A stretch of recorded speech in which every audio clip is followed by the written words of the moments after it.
Di pinggir sungai Watu Ireng, berdiri sebuah rumah tua yang seperti menolak waktu. Dindingnya mengelupas seperti kulit mati. Jendela-jendelanya hitam pekat seperti rongga mata tengkorak. Atapnya setengah runtuh, menyisakan lubang besar tempat angin sering melolong masuk. Rumah itu sudah 20 tahun tidak dihuni, terlalu lama dibiarkan dingin, hingga dinginnya seperti menyimpan sesuatu. Setiap warga desa yang lewat, entah tua atau muda, selalu melakukan hal yang sama, menundukkan kepala. Bukan karena takut dilihat, tapi karena mereka percaya rumah itu tidak suka ditatap. Beberapa orang bahkan mempercepat langkah seolah takut sesuatu dari dalam rumah akan mengintip balik. Namun semua berubah pada sore itu. Seorang pemuda dengan tas ransel besar turun dari ojek motor dengan senyum lelah tapi optimis. Namanya Saka, 24 tahun, guru muda dari Malang. Tubuhnya kurus, tapi matanya menunjukkan ketegasan seseorang yang siap memulai hidup baru. Hanya butuh tempat tidur, listrik, sama atap, katanya sambil tertawa pada kepala desa yang menemaninya. Ia tidak sadar betapa pucatnya wajah lelaki tua itu setiap kali memandang rumah di ujung jalan. "Apa kamu yakin mau tinggal di sini, Nak?" Suara kepala desa bergetar halus. "Di desa ini sebenarnya pilihan rumah ada, tapi yang satu ini tidak biasa." Saka mengangkat alis. "Kenapa? Ada yang meninggal? Pernah kerampokan atau harga sewanya murah banget sampai saya patut curiga?" Kepala desa tercekat. Ia menelan sesuatu yang seperti ingin keluar dari tenggorokannya. "Bukan begitu. Rumah itu bukan tempat yang baik untuk orang muda." Saka tertawa lagi. Santai, polos, seperti seseorang yang terlalu lama hidup di kota. "Hantu zaman sekarang. Ah, Pak, mana ada?" Kepala desa tak berbalas, hanya menatap rumah itu lama, seperti memandangi luka lama yang tak pernah sembuh. Saat matahari tenggelam, Saka mulai menata barang-barangnya. Rumah itu bau debu dan tanah basah seolah selama 2 dekade menahan nafas. Setiap langkah Saka menimbulkan gema kecil. Anehnya seperti ada gema balasan dari ruangan lain.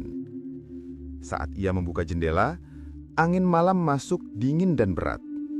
Tirai sobek bergoyang perlahan seperti melambaikan tangan. Saka terkekeh. Serem juga ya, tapi lumayanlah.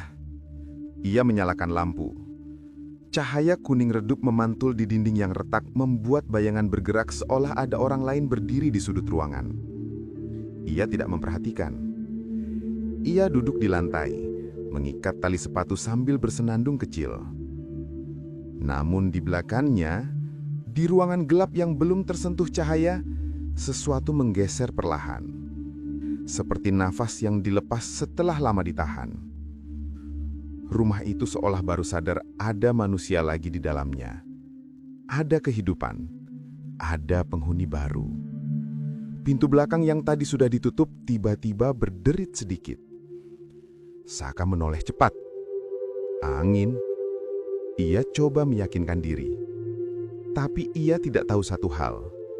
Begitu ia menapakkan kaki di rumah itu, sesuatu di dalamnya membuka mata kembali.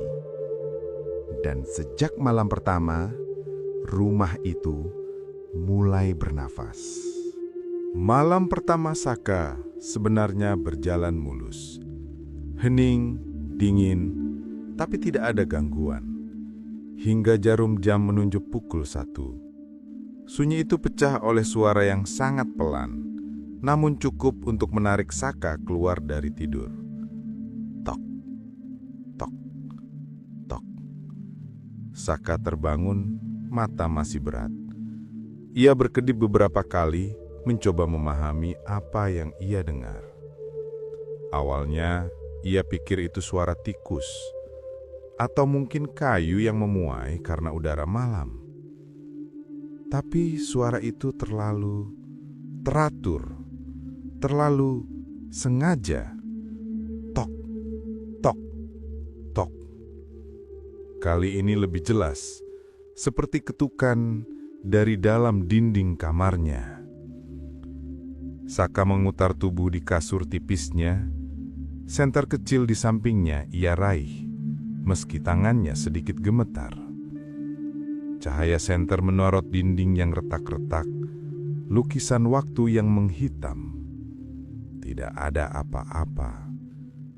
Namun tepat saat ia menatap retakan itu, tok, tok, tok. Ketukan itu terdengar lagi. Dari titik yang sama. 3 kali.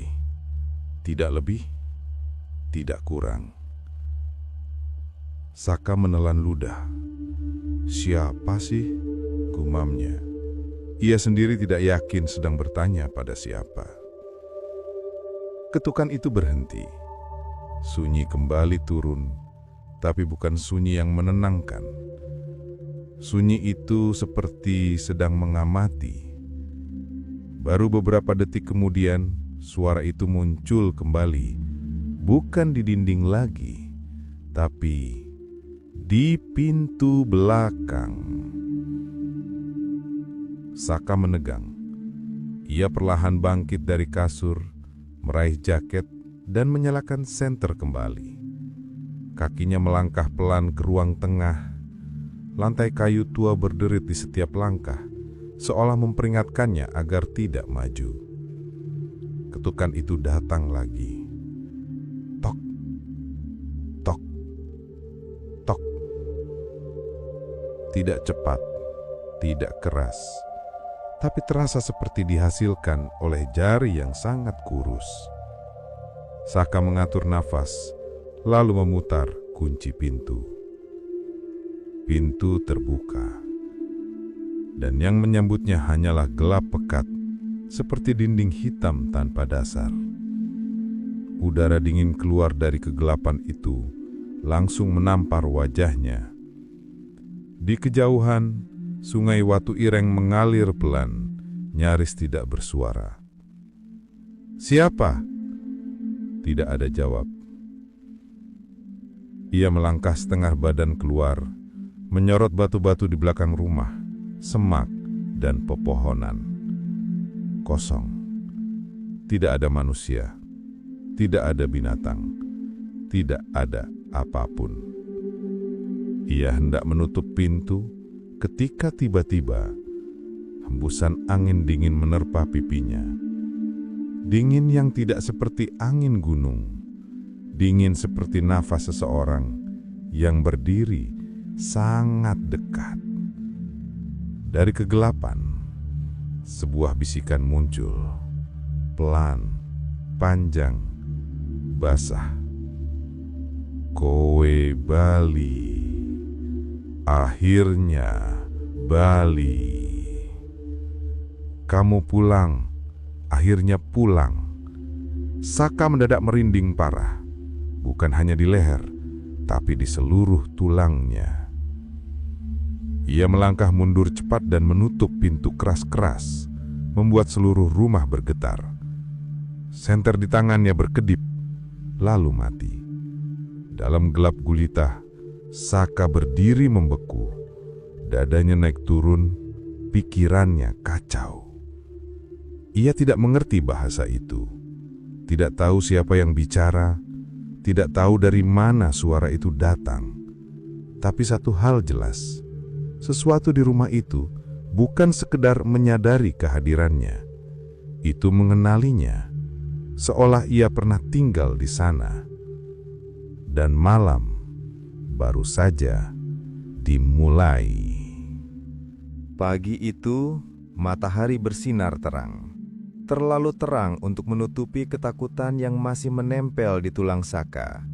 Ia tidur hanya 1 jam setelah kejadian ketukan itu.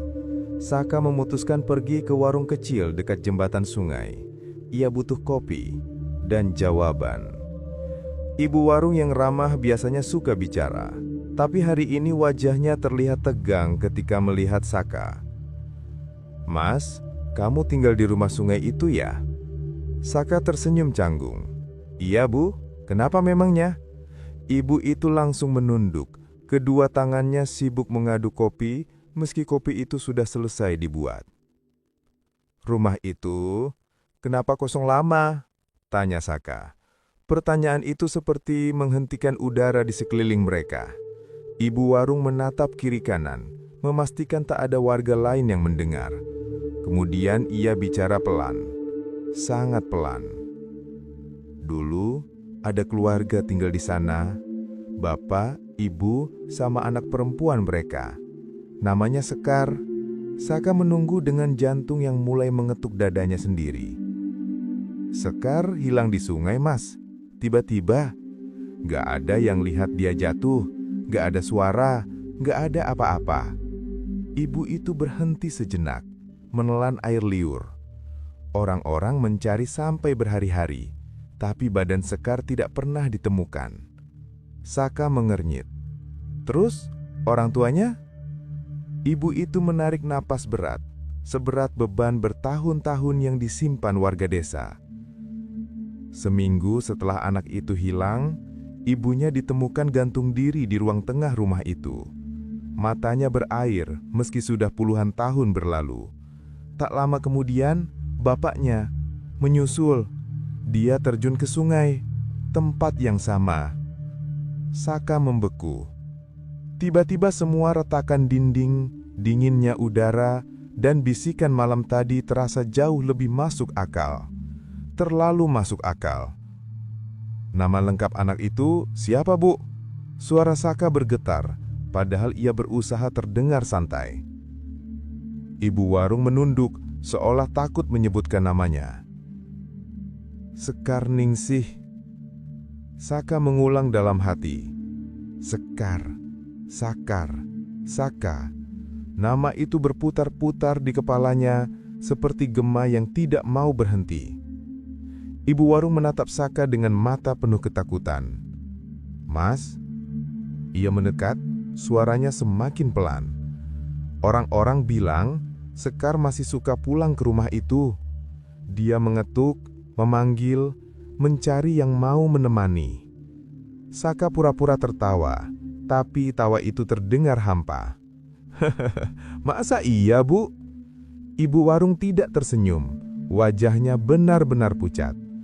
"Mas," ucapnya, "jangan buka pintu kalau mendengar ketukan malam-malam. Itu bukan manusia." Saka menelan ludah. Di kepalanya, suara bisikan malam tadi kembali menggema. "Kowe pali, akhire bali." Dan kini, ia mulai berpikir, bagaimana kalau sosok itu bukan sekedar mengenali kehadirannya, tapi memanggilnya karena nama mereka hampir sama. Sekar, Saka. Seolah rumah itu mengira ia adalah anak yang hilang itu. Malam kedua seharusnya menjadi malam yang tenang. Saka memutuskan tidur lebih awal setelah mendengar cerita dari ibu warung. Ia menutup pintu rapat, menyalakan lampu kecil, dan memaksa dirinya berpikir positif. Tadi malam cuma halusinasi, cuma suara sungai, cuma sugesti. Namun ketenangan itu hanya bertahan sampai lewat tengah malam. Pada pukul 01.37, suara itu datang. Bukan ketukan, bukan bisikan, melainkan nyanyian. Suara kecil, lirih, bergetar seperti datang dari tenggorokan penuh air. "Lingsir wengi, sliramu." Saka membuka mata dengan panik. Langit-langit kamar terasa berputar. Senter di sampingnya ia raih dengan tangan gemetar. Nyanyian itu terdengar semakin jelas. "Lingsir wengi, sliramu." Nadanya bukan menakuti, bukan juga menggoda, tapi memanggil, meminta, mengajak. Saka berdiri dengan kaki lemas. Ia berjalan menuju jendela yang menghadap sungai. Pamannya selalu bilang kalau kamu takut, jangan mendekat. Tapi kaki Saka bergerak sendiri. Ketika ia membuka tirai, angin dingin menerpa wajahnya. Sungai Watu Irang tampak gelap dan tenang. Terlalu tenang untuk ukuran sungai yang biasanya bergemuruh. Bulan memantulkan cahaya samar ke permukaan air yang bergoyang lembut, seperti ada sesuatu di bawahnya yang bergerak perlahan. Dan saat matanya menyesuaikan diri dengan gelap, Saka melihatnya. Sosok kecil berdiri di atas air. Bukan di tepi sungai, bukan di batu, bukan di batang pohon, tapi di atas permukaan air persis seperti seseorang berdiri di atas kaca. Anak perempuan. Rambut panjang menutupi seluruh wajah sampai ke dada. Baju putih lusuh menempel pada tubuh seperti kain basah yang tak pernah kering. Tangannya menjuntai lemas, lututnya sedikit membengkok tak wajar. Nyanyiannya berhenti. Keheningan dan turun setelah itu lebih menakutkan daripada suara apapun. Pelan-pelan, tubuh anak itu bergerak. Bukan mendekat, melainkan berputar. Gerakannya terlalu pelan di awal, seperti boneka yang diputar dari kayu yang berkarat. Namun semakin lama, putarannya menjadi lebih cepat dan lebih cepat lagi, hingga rambutnya terangkat sedikit oleh angin malam. Ketika ia akhirnya menghadap ke rumah, kepalanya terkulai, miring tak wajar, seperti tulang lehernya patah. Kemudian, kepalanya terangkat perlahan, seolah ada tangan tak terlihat yang menarik rambutnya ke atas. Saka merasa lututnya melemas. Saat kepala anak itu terangkat sepenuhnya, meski wajahnya masih tertutup rambut, Saka merasakan tatapannya. Tepat ke arahnya, ke arah jendela, ke arah dirinya. Dan perlahan, tangan kecil itu terangkat. Bukan menunjuk, bukan memanggil, tapi melambai. Gerakan lambaiannya kaku, patah-patah, seperti tangan mayat yang digerakkan seseorang dari dalam air. Saka ingin mundur, ingin berlari, ingin menjerit, tapi tubuhnya membeku. Matanya tidak bisa berpaling. Lambaian itu semakin pelan, semakin sendu, seolah mengatakan, "Akhirnya kamu pulang." Air sungai di bawah sosok itu tiba-tiba memercik, seperti ada sesuatu yang terangkat dari kedalaman. Tapi sebelum Saka sempat melihat apa itu, nyanyian itu kembali terdengar, lebih dekat, lebih jelas, seolah berasal dari dalam kamarnya sendiri. "Lingsir wengi, seliramu." Saka tersentak mundur dan menjatuhkan senter. Senter memantul ke seluruh ruangan seperti panik. Dan pada pantulan itu ia melihat sesuatu. Bayangan anak kecil di sudut kamarnya. Tapi ketika ia menoleh, tidak ada siapa-siapa.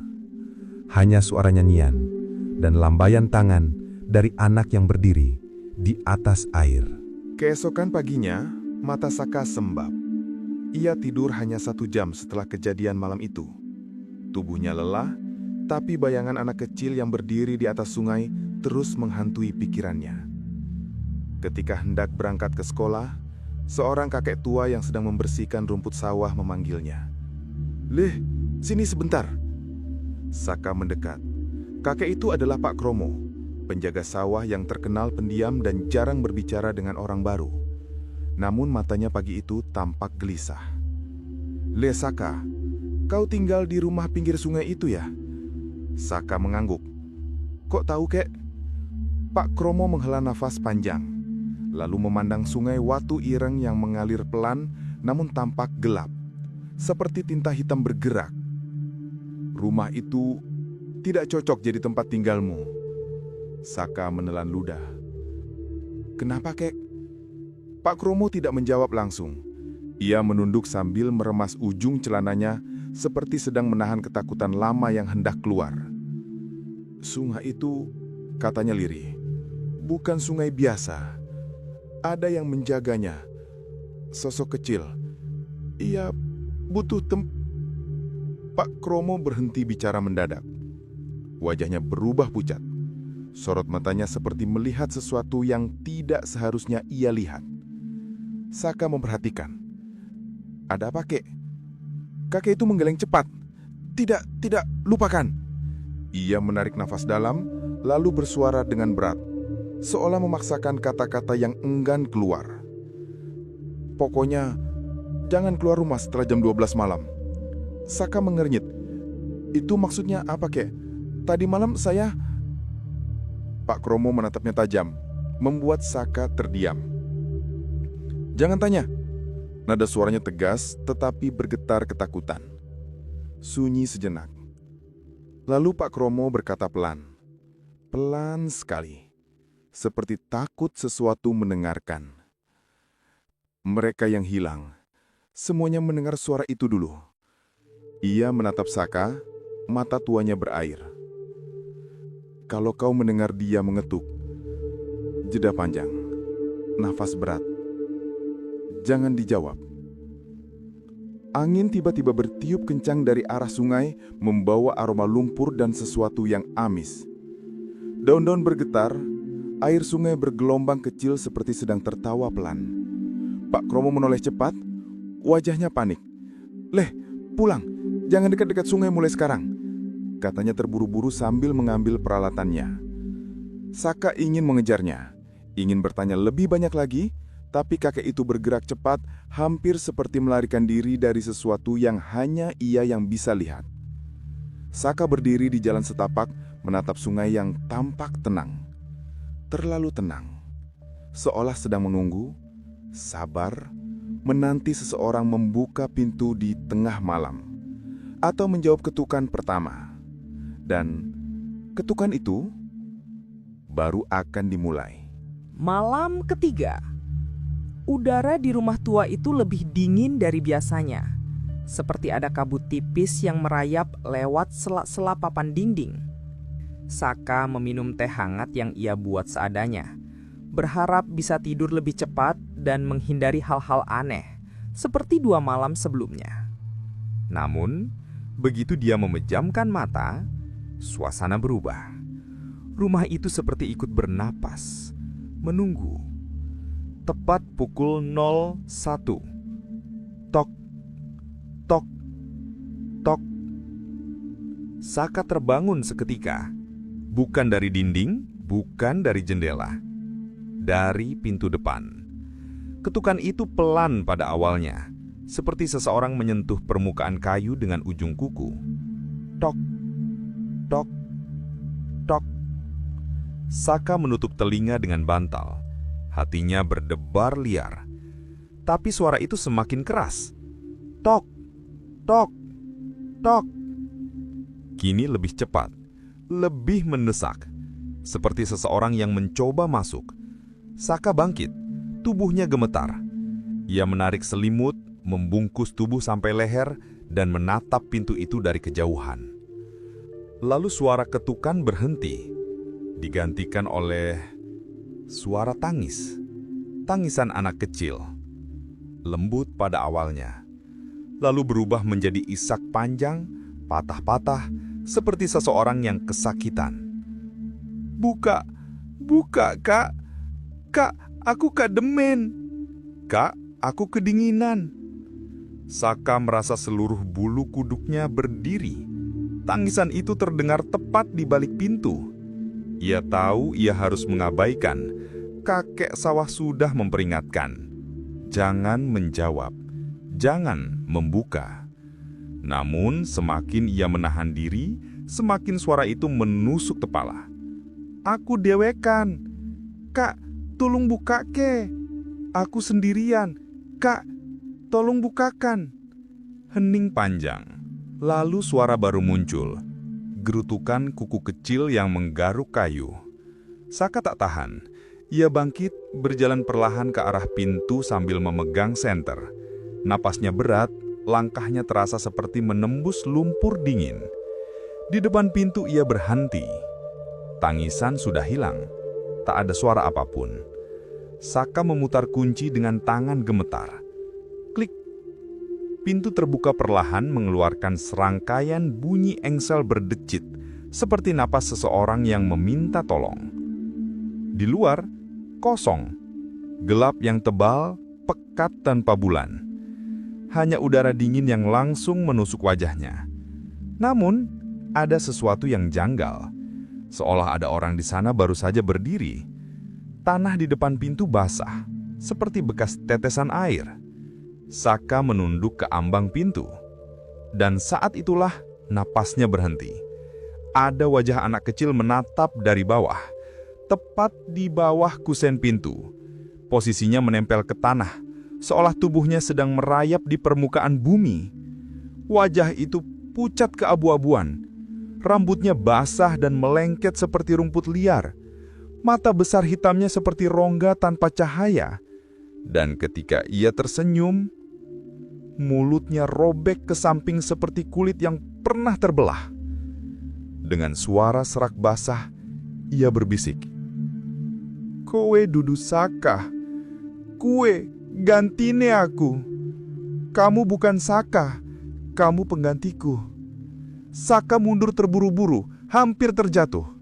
Saat ia mengedip, wajah itu menghilang begitu saja, seperti terseret kembali ke dalam gelap. Pintu tertiup angin dan menutup keras. Brak! Seluruh rumah bergetar. Saka berlari sekuat tenaga menuju pintu belakang. Langkahnya kacau, napasnya pendek-pendek seperti orang tenggelam. Ia tak peduli barang-barangnya, tak peduli rumah peninggalan keluarganya. Yang penting ia pergi. Tangannya menggenggam gagang pintu. Namun, sebelum sempat menariknya, gro, gro. Suara air sungai mendadak berubah ganas, tidak seperti arus biasa, bukan suara riak alami. Ini seperti sesuatu bergerak di dalamnya, cepat, besar, dan marah. Brak, berat. Jendela belakang bergetar hebat.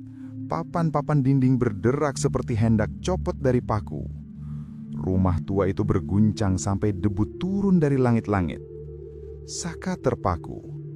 Ia tahu, apapun yang berada di luar sana sedang mencari dirinya. Lalu semuanya padam. Gelap total. Lampu rumah mati. Senter yang tadi masih menyala, kini mati seperti disedot sesuatu. Udara berubah drastis. Dingin menusuk tulang, dingin yang tak masuk akal, dingin seperti seseorang merendam tubuhnya di dasar sungai selama berjam-jam. Dan dalam kegelapan itu, perlahan muncul suara.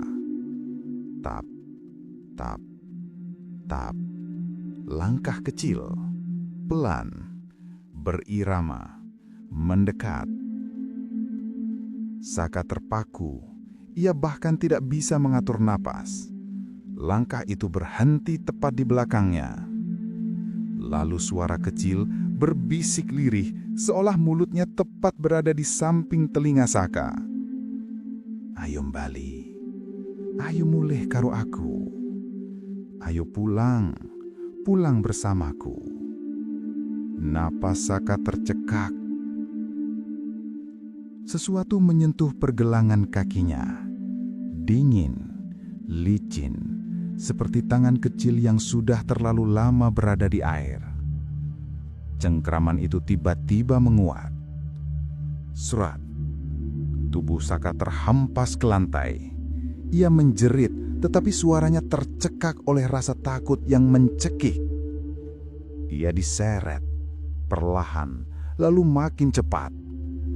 Punggungnya bergesekan dengan lantai kayu. Tangannya meraih apapun, meja, kusen, kursi, tapi semuanya terlempar jatuh, seperti disentak oleh kekuatan tak terlihat yang lebih besar dari manusia. "Lepaskan! Lepaskan!" teriak Saka. Tak ada yang menjawab. Rumah itu seperti membisu. Tangannya meraih ambang pintu belakang, tapi cengkraman di kakinya semakin kuat. Kekuatan yang bukan milik anak kecil. Ia diseret ke tanah belakang rumah. Butiran pasir dan batu kecil melukai punggung dan lengannya. Udara makin dingin, bau air sungai makin kuat, dan suara arus terdengar tepat di depan.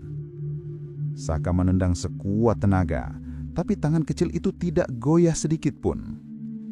Ia ditarik ke bibir sungai. Airnya hitam, sehitam malam tanpa bulan. Mengalir pelan seperti sedang menunggu. Cengkraman itu berhenti sesaat, seolah memberi waktu bagi Saka untuk menyadari apa yang akan terjadi.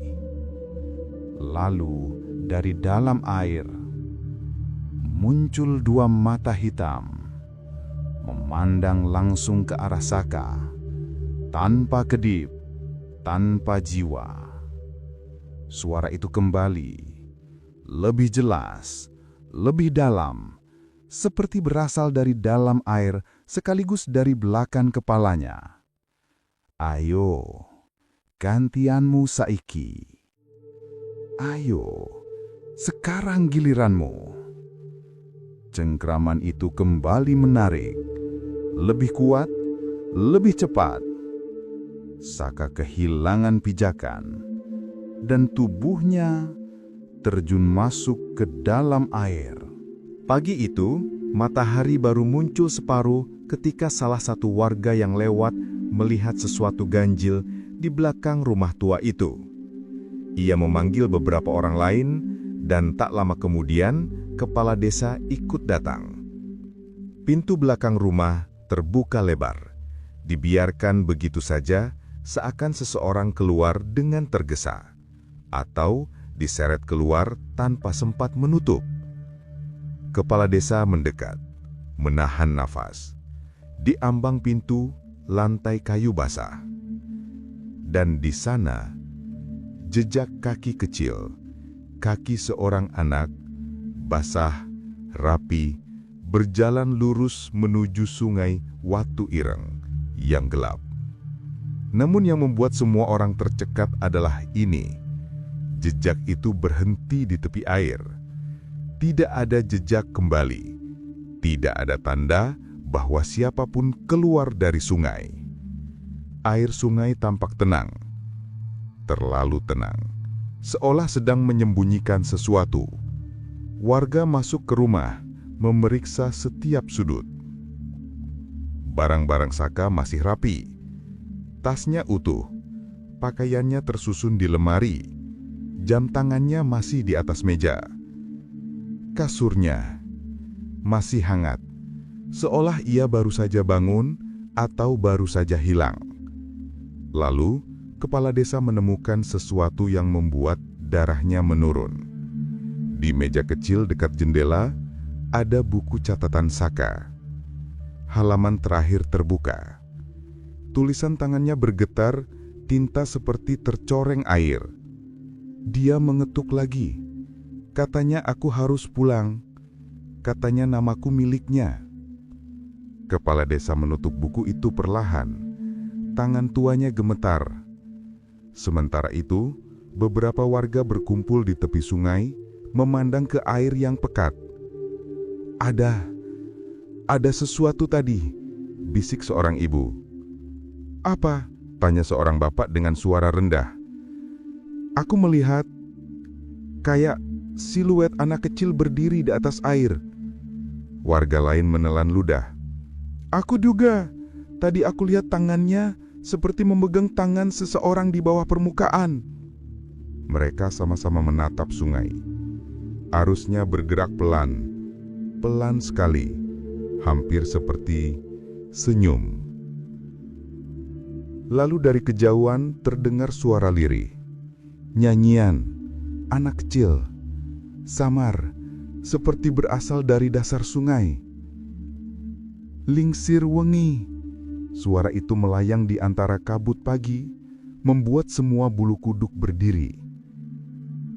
Beberapa warga mundur perlahan karena mereka merasa seseorang sedang memperhatikan mereka di bawah air. Seseorang yang kecil, berbaju putih lusuh, berambut panjang menutupi wajah, yang dulu bernama Segar, dan kini ia tidak sendiri lagi. Salah satu warga menatap sungai dengan wajah pucat. Sekar sudah dapat teman, gumamnya. Kepala desa menggeleng pelan, wajahnya penuh ngeri. Bukan teman, bisiknya lirih. Pengganti. Angin berhembus lembut dari arah sungai. Air bergelombang pelan. Pelan sekali. Hampir seperti sesuatu di bawahnya sedang bergerak naik. Atau sedang menunggu korban berikutnya.